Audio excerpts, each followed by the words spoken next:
Before the UK voted for Brexit, the British Creative Industries Federation surveyed its members. 96% said they wanted to remain within the European Union. They cited access to EU markets, talent and funding, as well as the opportunities for partnerships and the importance of tourism. But what exactly does the UK's cultural sector gain from EU membership, and what could it lose?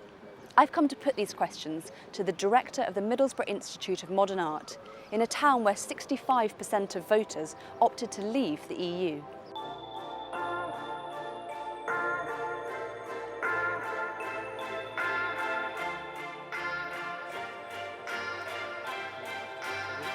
What MIMA is gaining from the EU, we can see right now in a programme with a European network of museums called Internationale. And this is a 5-year programme with 2.5 million euros of funding to develop new networks and new ways for museums to work in a civic way as social contributors in society. And this is money that you won't get from other places. Something that the referendum result has revealed is the sense of frustration and anger that many parts of the UK feel. They feel left out, left behind. What part do you think the arts can play in a place like Middlesbrough? The northeast of England has acute issues, probably more acute than other regions of the country in terms of its economics, its population, migration, and so on. And obviously we had the steelworks closed down recently. And these are big global issues. And they're also cultural issues. Like all the issues we have are essentially about culture.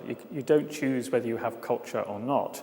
It's about what kind of culture you have and what kind of culture you want to develop. Is it inward-looking or is it outward-looking? So I think these are the things that art institutions contribute. They're one of the last few public places where you can develop a different kind of culture, encourage a different kind of atmosphere, a different way of thinking.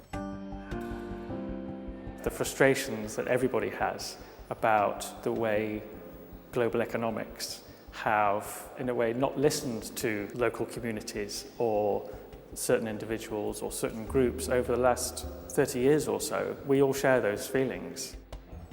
But this, to me, does not seem to be the way out. I suspect we will be back to business as usual in a very short amount of time in terms of who has the power, who has control, who makes the decisions. And regions like the Northeast will not be benefiting, I suspect, from that. It's not just museums that worry about a future outside the EU. British orchestras too have voiced their concern. So you were in favour of remaining in the EU.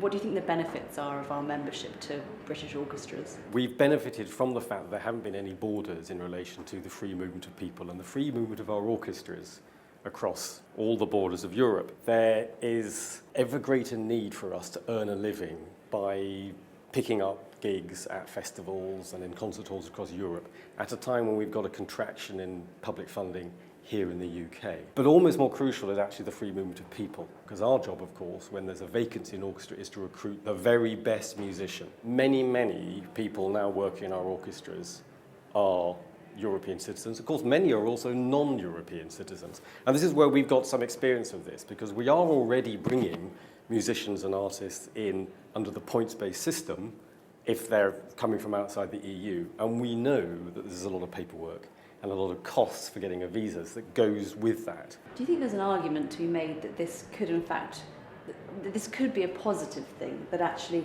British musicians might be able to rise to the top in a slightly less competitive market? Yeah.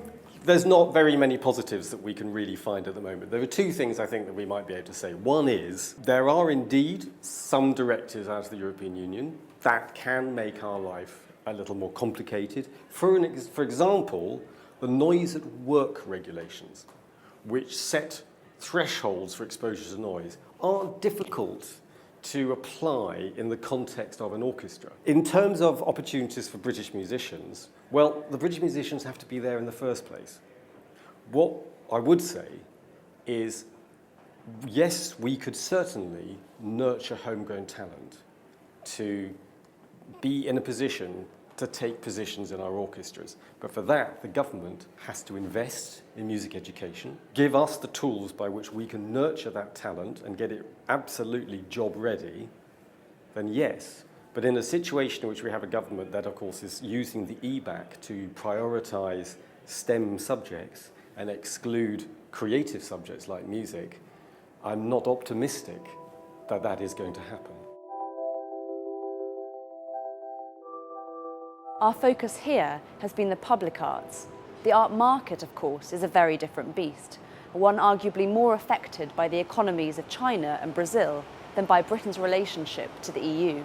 It's still unclear exactly who and what will be affected by Brexit, though many working in the creative industries feel anxious rather than reassured. What is clear is that at times of economic uncertainty and social division, the arts can play a vital role in bringing people together and reflecting on the world in which we live.